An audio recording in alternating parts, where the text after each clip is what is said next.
Ikhlas itu didapatkan bisa jika memang dicintai dan dipilih oleh Allah.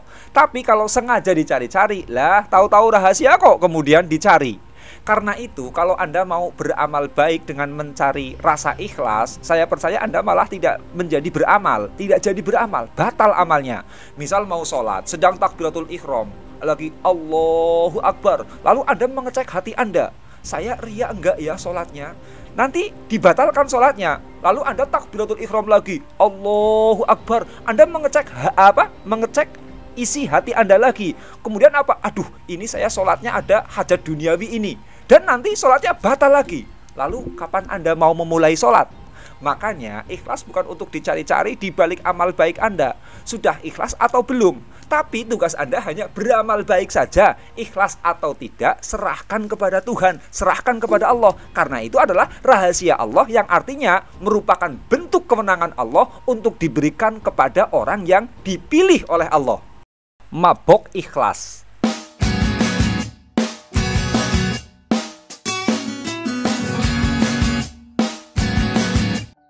Banyak orang yang menafsirkan kalau ikhlas itu berarti tidak dibayar. Mengajar ngaji tidak dibayar berarti itu ikhlas. Mijiti orang tidak dibayar berarti ikhlas. Dan seterusnya. Padahal kalau ikhlas diukur dengan terima bayaran atau tidak, berarti pedagang yang jelas-jelas cari untung duit, mereka tidak ada yang ikhlas dong. Guru dan dosen yang bertarif per jam dan bergaji bulanan, mereka tidak ada yang ikhlas. Nah, ini kan jadi berantakan. Kalau begitu, Nabi Shallallahu Alaihi Wasallam, seorang pedagang ulung yang jelas terima bayaran keuntungan, beliau juga bukan orang yang ikhlas. Atau mungkin seperti Kiai Haji Ma'ruf Amin yang terima bayaran sebagai dosen juga tidak pernah ikhlas. Ikhlas itu tidak terhubung dengan Anda terima bayaran atau tidak. Iya betul, untuk bangun mental pejuang Anda perlu melepas dari mengincar bayaran uang ketika Anda mengajar, mengabdi dan seterusnya. Namun mental pejuang itu tidak ada hubungannya dengan ikhlas atau tidak. Sebab ikhlas itu dikisahkan dalam sebuah hadis musalsal. Hasan radhiyallahu anhu ditanya apa itu ikhlas. Beliau tidak tahu, lalu menanyakannya kepada Hudzaifah. Hudzaifah pun tidak tahu. Lalu Hudzaifah menanyakannya kepada Nabi, dan Nabi pun tidak tahu. Lalu Nabi Shallallahu Alaihi Wasallam menanyakannya kepada Jibril. Jibril tidak tahu juga. Lalu Jibril menanyakannya kepada Allah. Apa jawaban Allah? Jawaban Allah adalah al-ikhlasu sirrun min asrori istauda'tuhu qalbaman ahbabtu min ibadi.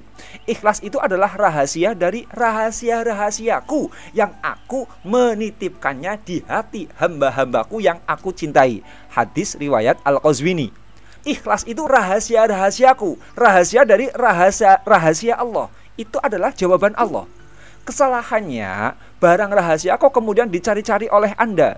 Iya, tahu-tahu yang namanya soal ujian negara itu adalah barang yang dirahasiakan. Tetapi kemudian Anda mencari-carinya, ya tentu tidak akan pernah ditemukan. Dikarenakan apa? Itu adalah barang yang dirahasiakan. Ikhlas itu didapatkan bisa jika memang dicintai dan dipilih oleh Allah. Tapi kalau sengaja dicari-cari, lah tahu-tahu rahasia kok kemudian dicari.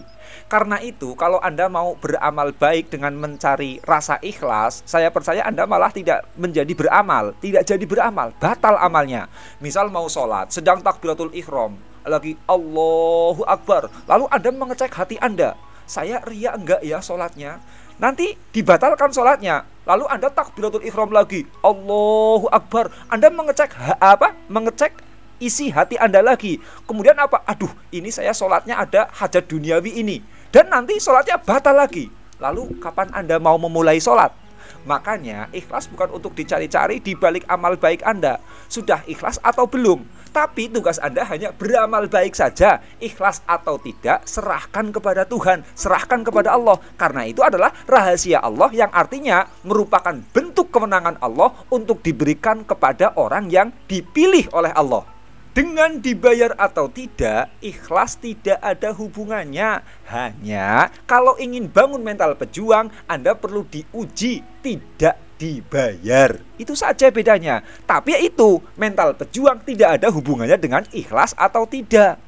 Dulu saya heran dengan para ulama dan para wali. Mereka memberikan tuntunan ibadah dan zikir, tapi untuk tujuan-tujuan duniawi. Misal, sholawat nariyah untuk hajat dimudahkan rezeki, sholawat ashghil untuk tujuan keluar dari kezoliman, baca surat Yusuf untuk tujuan pengasihan, sholawat haibah untuk tujuan bangun harisma dan wibawa, baca kumpulan sholawat dalailul khairat dengan tujuan kemuliaan dunia dan akhirat. Lah, ibadah katanya disuruh ikhlas, kok kemudian malah penuh hajat duniawi seperti itu? Ya, waktu itu saya meragukan. Ternyata karena waktu itu saya yang masih sok ikhlas, padahal aslinya saya belepotan dungu. Begini, semua energi alam semesta ini bisa dikonversikan menjadi energi lainnya. Misal, air dikonversi menjadi listrik. Nah, air dikonversi jadi listrik atau tidak, airnya itu tetap utuh. Anda saksikan saja waduk-waduk yang dijadikan PLTA. Apa airnya berkurang karena energinya sudah dikonversi menjadi listrik? Spiritual, entah bentuk amal kemanusiaan, amal soleh, ibadah, dan lain-lain, itu termasuk energi alam semesta. Karena semua energi alam semesta bisa dikonversikan, termasuk energi spiritual, juga bisa dikonversi menjadi energi apa saja, entah itu untuk kebutuhan duniawi maupun untuk kebutuhan ukhrawi. Maka ini kemudian ada kisah 3 pemuda yang terjebak di dalam gua. Pintu gua tiba-tiba tertutup batu. Mereka menggunakan energi spiritual, yakni amal-amal soleh mereka, untuk wasilah membuka pintu gua yang tertutup batu. Ada yang amal soleh menahan diri dari niat berzina, ada yang amal soleh dari berbakti dan melayani orang tua yang sudah tua renta, ada yang amal soleh memberikan perusahaan ternaknya pada mantan karyawan yang pernah dia tipu. Dan ternyata berhasil. Artinya apa? Pintu gua yang tertutup batu tersebut, akhirnya batunya itu terbuka sendiri, bergeser pelan-pelan. Dan betul-betul berhasil. Amal soleh dikonversikan untuk hajat selamat, terjebak di dalam gua, sukses. Nah, satu energi ketika dikonversi ke energi lain, itu energi aslinya sama sekali tidak berkurang. Air dikonversi menjadi listrik, itu airnya utuh, sama sekali tidak berkurang. Hajat hidup Anda itu terdiri dari hajat duniawi juga hajat ukhrawi. Maka ini energi spiritual pun bisa Anda konversikan untuk hajat-hajat tersebut. Dan hukum energi kalau dikonversikan ke dalam energi yang lain, itu energi aslinya masih tetap utuh. Maka ini Anda ibadah baca sholawat misalkan, dikonversikan agar kaya harta, itu energi ikhlasnya tidak berkurang, tidak apa, tidak ganggu sedikit pun lillahi ta'ala Anda. Sebab ini para ulama dan para wali mengajarkan tuntunan ibadah untuk hajat-hajat duniawi. Karena hakikatnya ibadah itu adalah energi spiritual alam semesta yang bisa Anda konversi ke dalam energi apa saja. Dan dikonversi suatu energi tidak akan berkurang apa-apa. Ikhlas dan lillahi ta'alanya tidak ada yang berkurang kualitasnya sama sekali.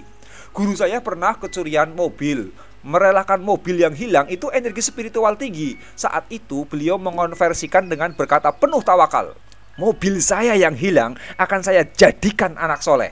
Itu berarti energi spiritual merelakan mobil dicuri, dikonversi menjadi energi baru berupa hajat punya anak soleh. Lah, cara mengkonversinya bagaimana?